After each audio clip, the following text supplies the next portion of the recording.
Y hemos venido hablando de lo que es Jesús, de que Jesús es todo, de que todo lo podemos hacer en Jesús.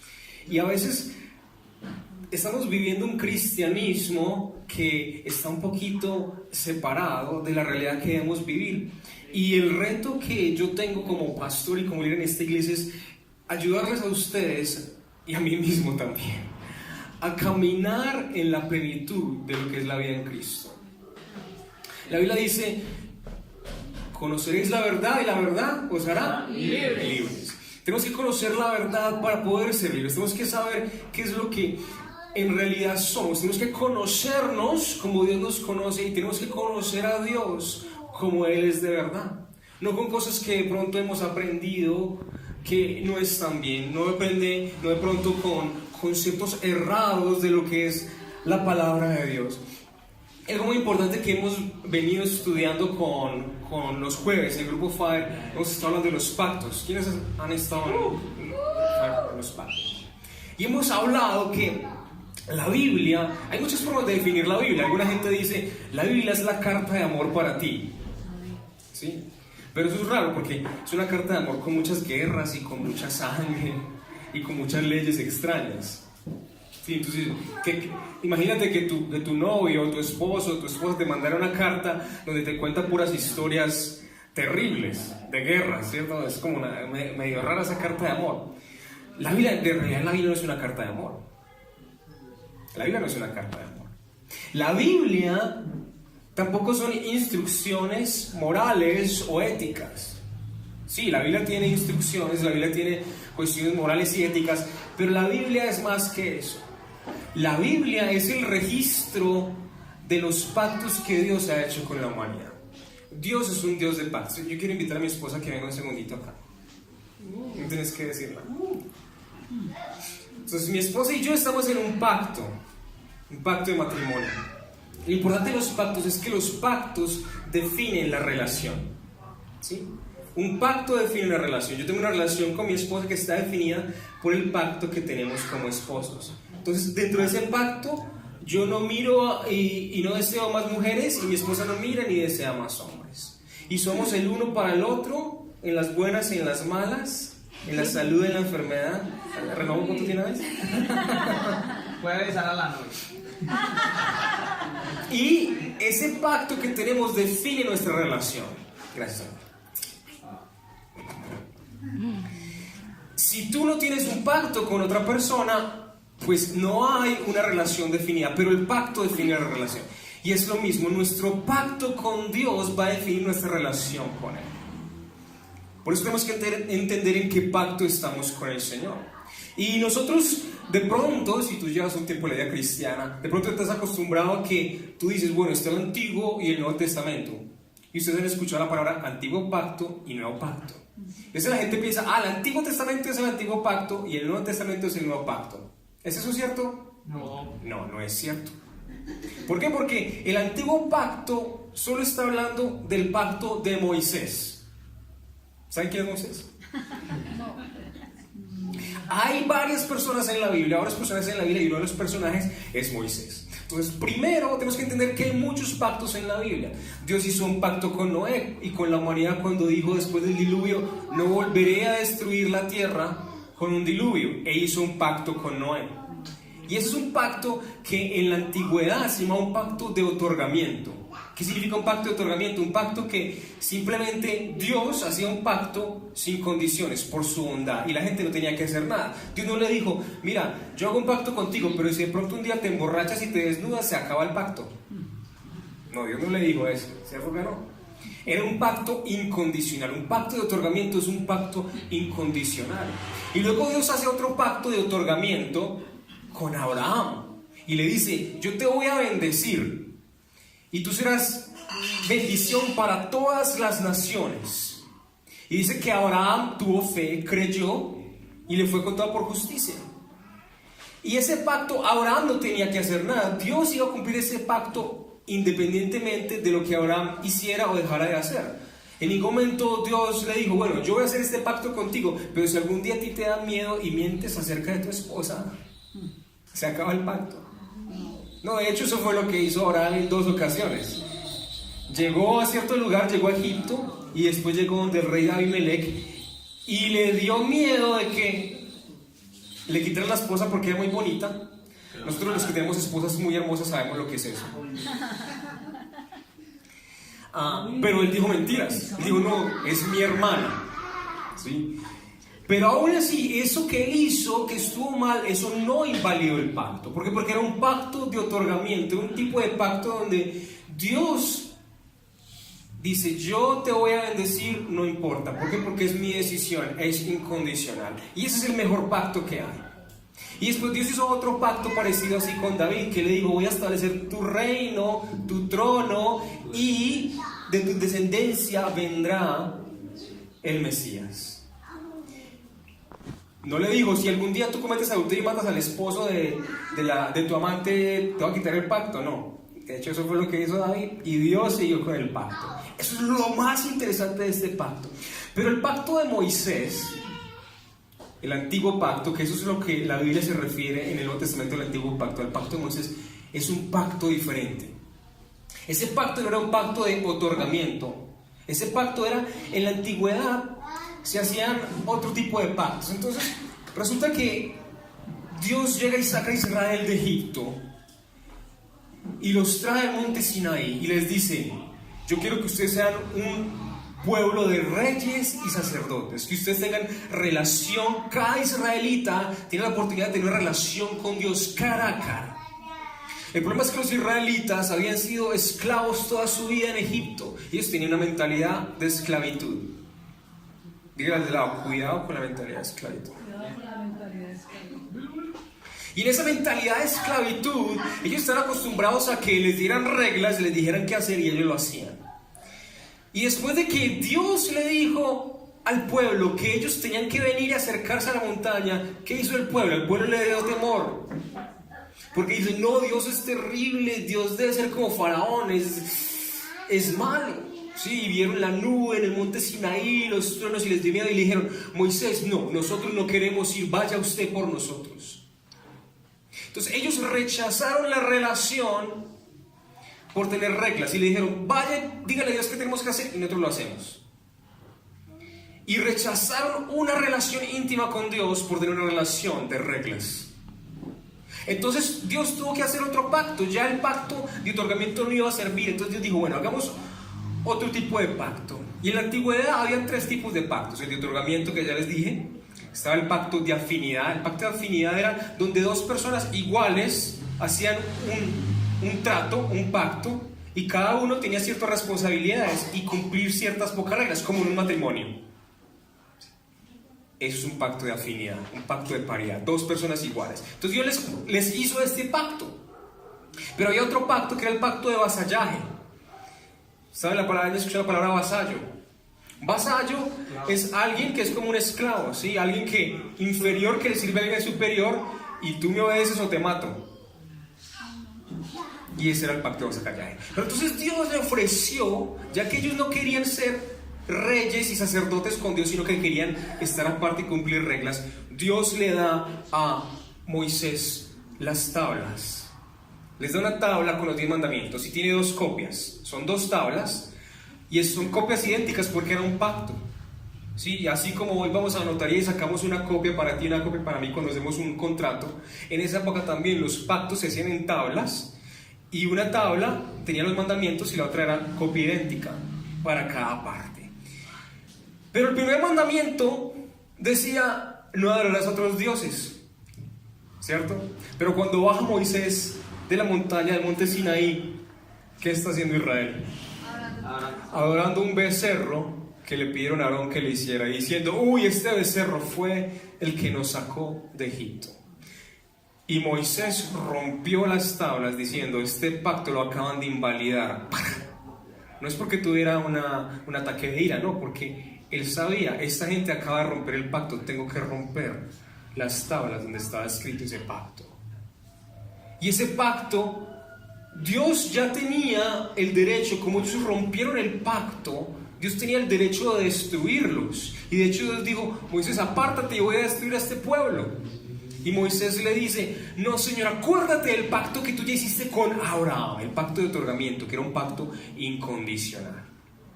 Y cuando se acuerda de ese pacto con Abraham, dice: listo, los voy a perdonar, pero ya no voy a tener relación con ellos. Ellos tienen que cumplir estos mandatos.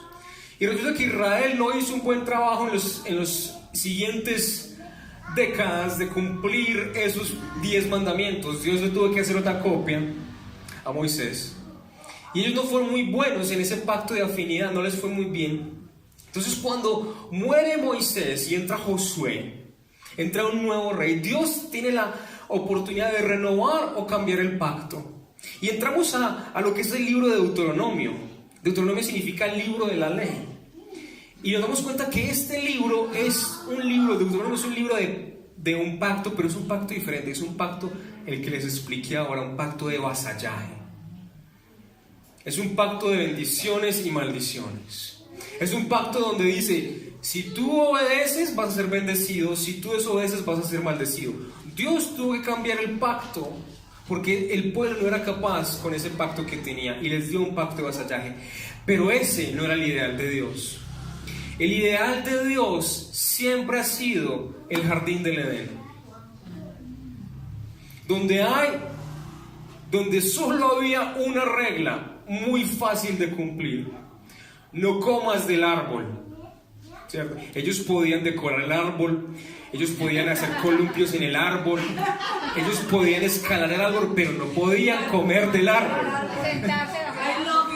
Sí, podían atallar el árbol si querían, pero no podían comer del árbol. Cortarlo. ¿Sí me entienden? Pero ahora el pacto en Deuteronomio tiene 613 leyes. 613 leyes que ellos tenían que cumplir. Pero miren, no se trataba de ser salvos cumpliendo la ley. No. La ley nunca fue acerca de salvación. La ley fue acerca de bendición o de maldición. Eso tenemos que entender. La ley es de bendición. Y alguien nos ha metido, no sé, a nosotros nos han metido varias ideas de que la ley mosaica era imposible de cumplir. Pero Deuteronomio 30 dice: mira, estas leyes que yo he puesto aquí no están muy lejos, están cercanas y son fáciles de cumplir. Eso está en Deuteronomio 30. Y mucha gente la cumplió. De hecho, dice que Zacarías, el papá de Juan el Bautista, era perfecto en la ley. Dice el apóstol Pablo, Saulo, que él era irreprensible respecto a la ley. Entonces la ley sí se podía cumplir y mucha gente la cumplió. Pero la ley no era para recibir salvación, la ley era para recibir bendición o maldición. Deuteronomio 27 y 28 dice: si tú obedeces, vas a ser bendecido. Si tú desobedeces, vas a ser maldecido.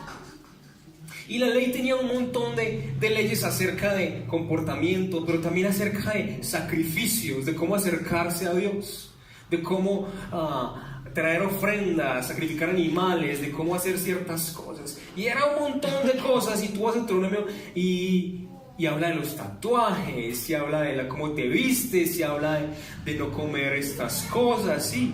Entonces, bajo el antiguo pacto, nosotros no podíamos tener un buen asado. Sí, porque sería un asado sin morcilla, sin chicharrón, sin chorizo. Terrible ese asado, ¿cierto? Pero Dios dice: este pacto con Moisés no es lo suficientemente bueno.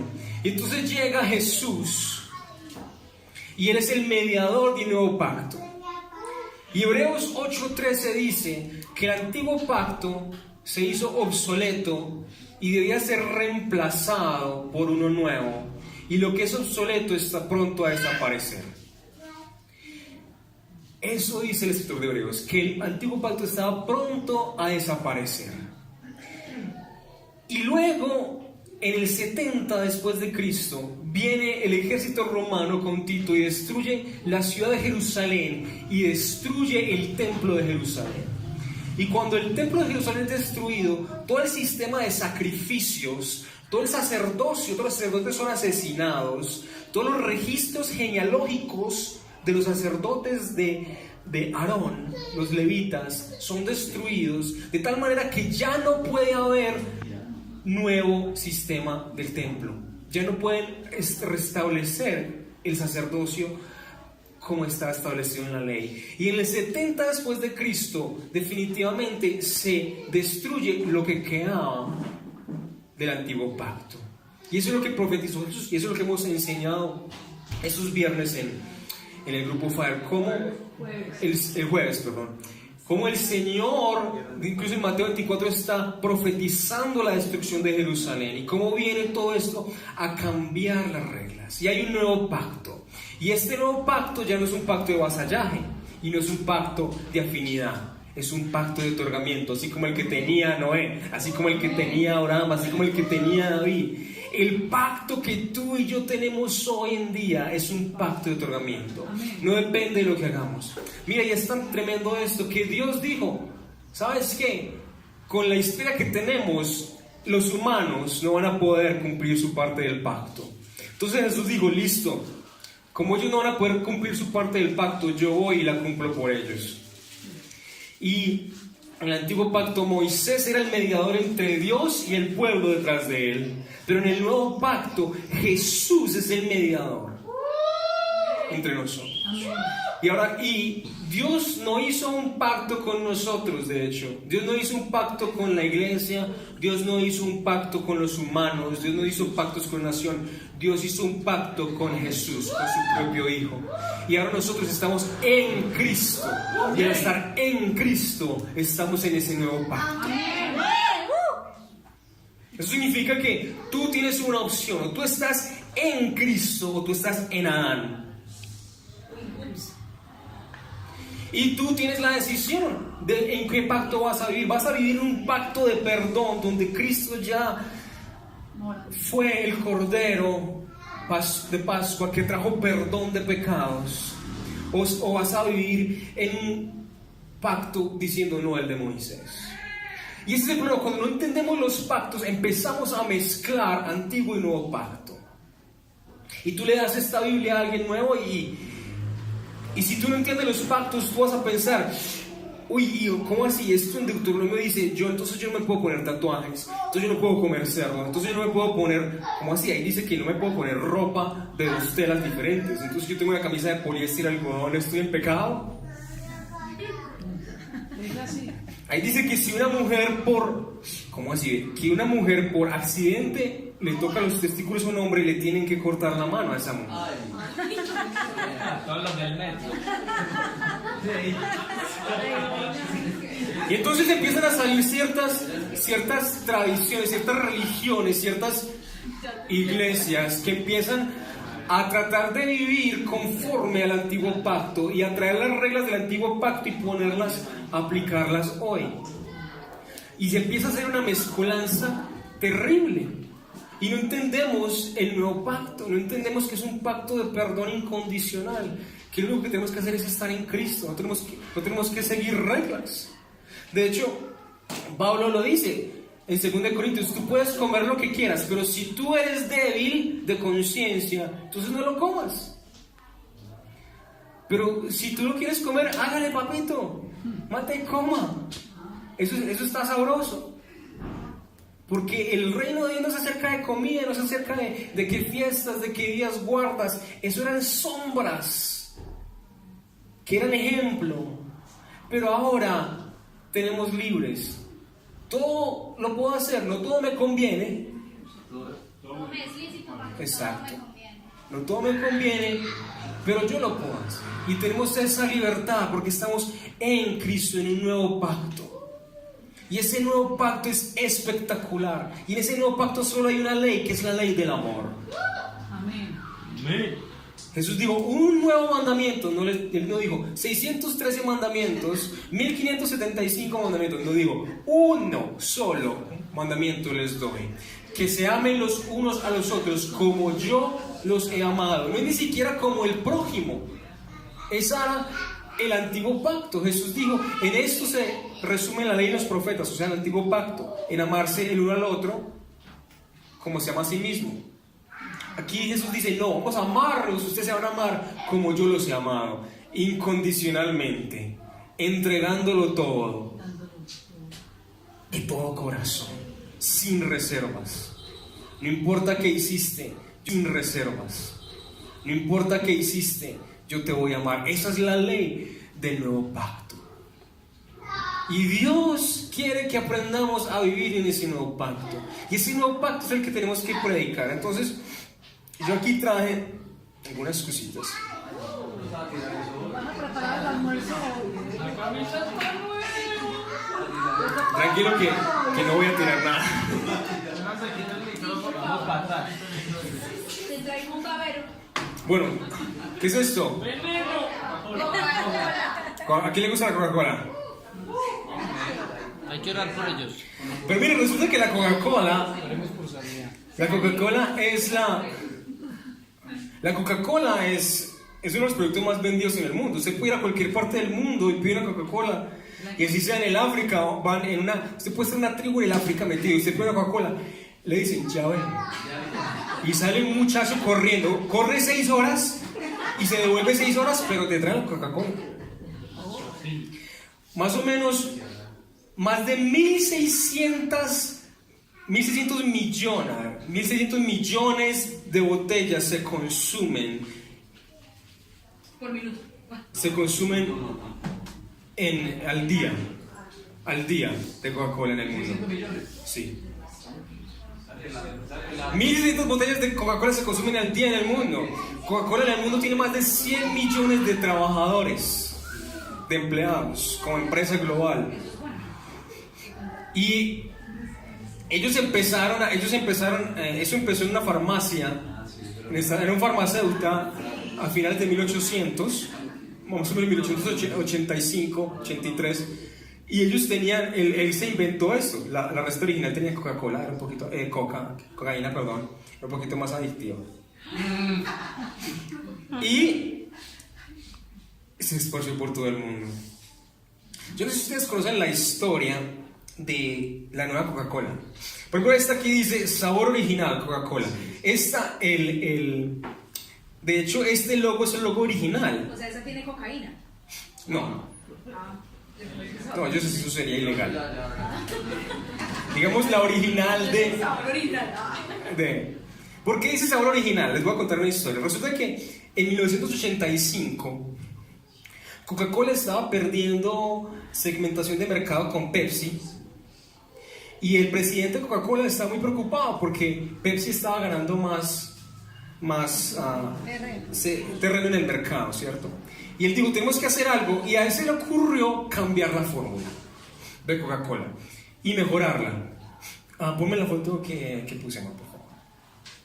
Y ellos se inventaron algo que se llamaba Coke, la nueva Coca-Cola, y era más dulce, no era tan era un poquito como más, el cuerpo era como más espeso, y sacaron la nueva Coca-Cola. El peor error que pude haber cometido. Todo el mundo entró en pánico, las ventas de Coca-Cola bajaron inmediatamente. Tanto es así, fue tan dramático el error que cometieron al sacar la nueva Coca-Cola, que en una sola semana decidieron devolverse y sacaron otra vez la original, que dice Coca-Cola Classic, la clásica, y dice fórmula original. Y esa es la que dice, esta es la fórmula original. Mire que hasta cambiaron el logo para la nueva, Coca-Cola. Y después de que volvieron con el sabor original, empezaron a vender y se le sobrepasaron a Pepsi. Fue bueno. Sí, pero a la gente no le gustó lo que hicieron de quitar el sabor original. Y resulta que la Coca-Cola, a ver si sirve una Coca-Cola.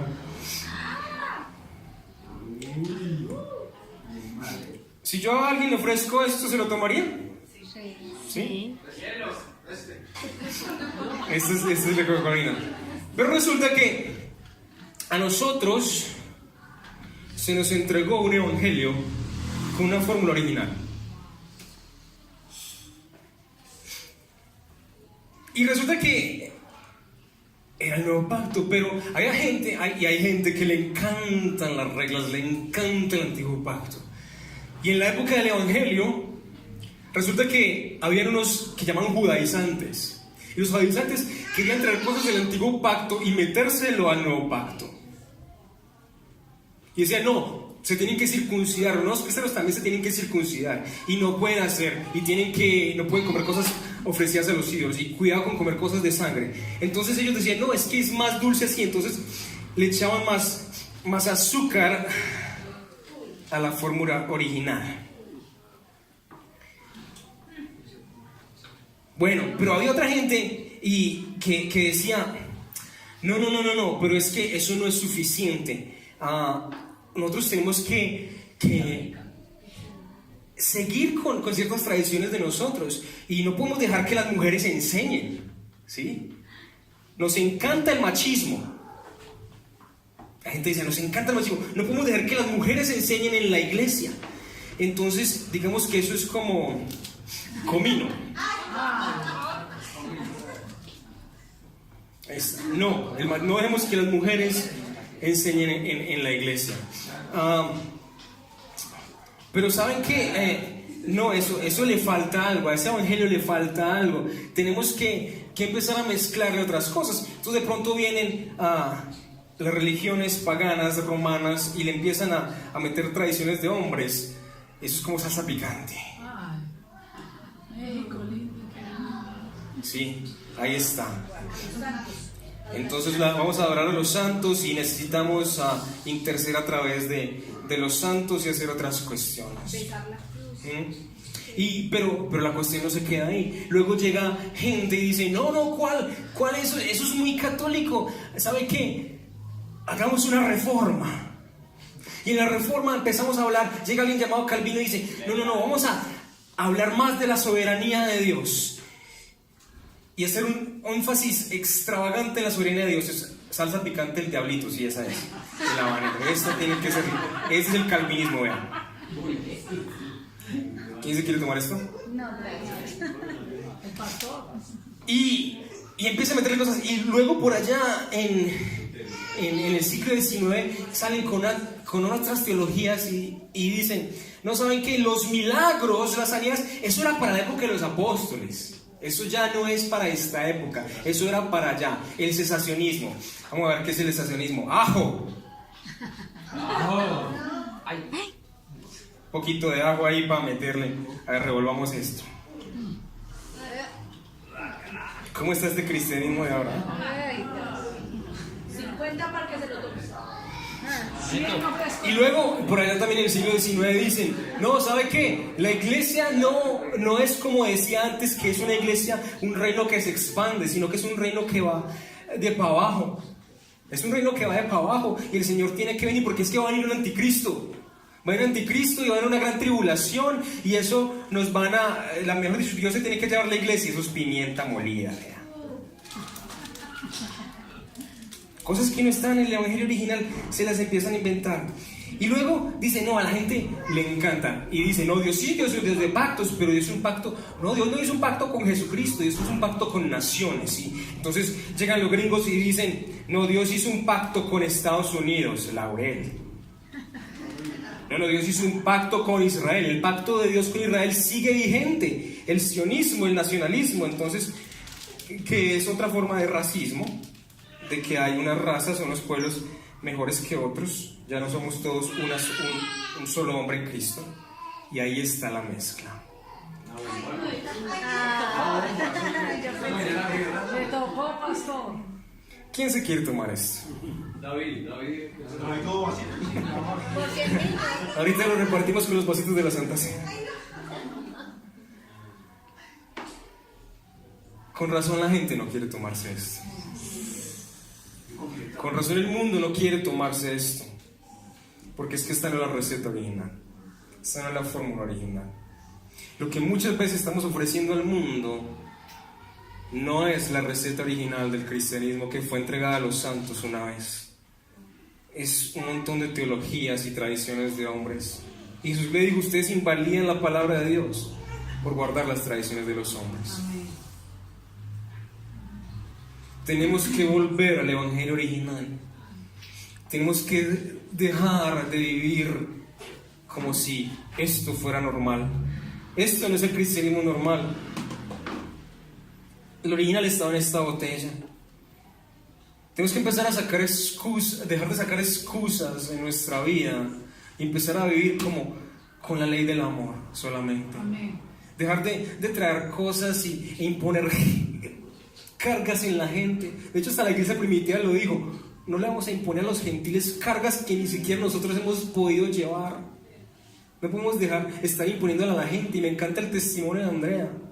¿Cómo es que los muchachos con un comportamiento homosexual, porque ellos no son homosexuales, esa no es su identidad, simplemente tienen un comportamiento homosexual? Ellos son hombres, son mujeres que tienen un comportamiento homosexual.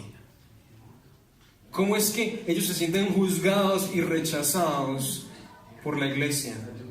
Esa no es la iglesia. Ellos se sienten rechazados por esta mezcolanza de tradiciones de hombres. Donde entre esas mezcolanzas, el tomillo, está ese de que yo no puedo andar con pecadores porque me contamino. Entonces Jesús, ¿por qué andaba con los pecadores? Jesús, ¿por qué andaba con prostitutas y borrachos y recaudadores de impuestos y mentirosos y endemoniados? Porque Él llevaba la luz a la oscuridad.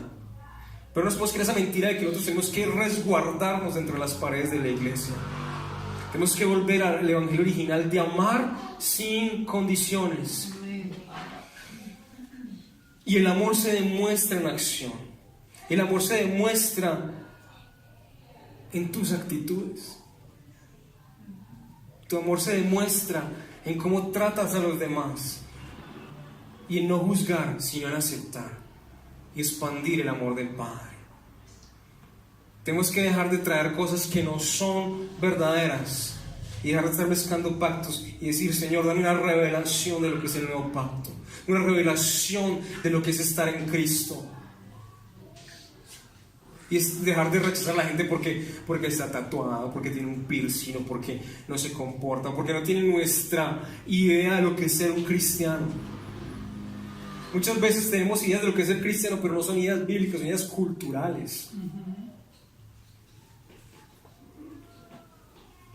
Tenemos que volver a la fórmula original.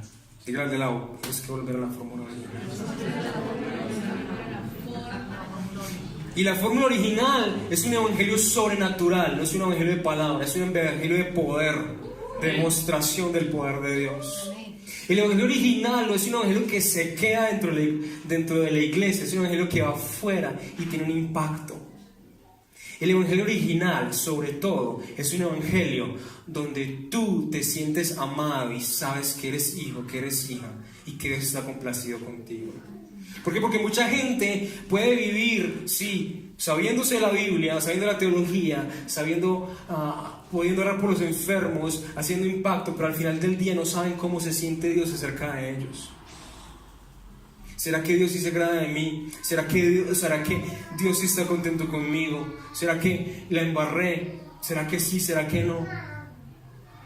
Vivir en el nuevo pacto es vivir seguro, 7/24, que tú eres amada, que tú eres aceptada, que tú tienes un lugar seguro en el corazón de Papá Dios. ¿Por qué? Porque tú estás en Cristo. Eso es todo lo que tú tienes que hacer, permanecer en Cristo. Y mientras tú permanezcas en Cristo, en esa relación, estás en amor, estás en perfecto amor, estás en perfecta comunión. Muchas veces vivimos, si tenemos el nuevo pacto, vivimos bajo ese nuevo pacto, pero nos comportamos como si estuviéramos en otro pacto. Como aquellos casados que viven como solteros, que se quitan el anillo, no sacan el anillo y salen a la casa y coquetean con otras mujeres. Son gente que está en un pacto, pero están viviendo como si no estuvieran en ese pacto. ¿Y qué pasa? Caen, hay problemas, hay consecuencias. Igual, si tú y yo estamos en un nuevo pacto de perdón, pero empezamos a comportarnos como si estuviéramos en un pacto de leyes, un pacto de regulaciones, vamos a vivir con culpa, con condenación, vamos a ser hijos inseguros, vamos a vivir como huérfanos y no como verdaderos hijos en la casa del Padre. Entonces tenemos que empezar a vivir conforme al pacto. Yo les decía, el pacto define relación. Entonces tú no estás en un pacto donde tú estás sirviendo a un Dios que te va a castigar. Tú no estás en un pacto donde estás simplemente con otra persona y cumpliendo reglas. Tú estás en un pacto donde tú incondicionalmente eres amado, perdonado, aceptado. No por lo que tú hiciste, sino por lo que Cristo hizo. Porque nosotros no podíamos hacer nada, pero de tal manera amó Dios al mundo que dio a su único Hijo, para que todo aquel que en Él crea no se pierda, sino que tenga vida eterna. Y esa vida es vida en abundancia. Y esa vida es una vida en bendición. Entonces mi reto hoy es: volvamos a lo que es el verdadero evangelio, a la fórmula original. No le agreguemos cosas, no estemos poniendo tradiciones de hombres, y busquemos a Dios con toda seguridad que somos aceptados, porque ninguna condenación hay para los que están en Cristo Jesús. Amén. Entonces, si nos ponemos de pie.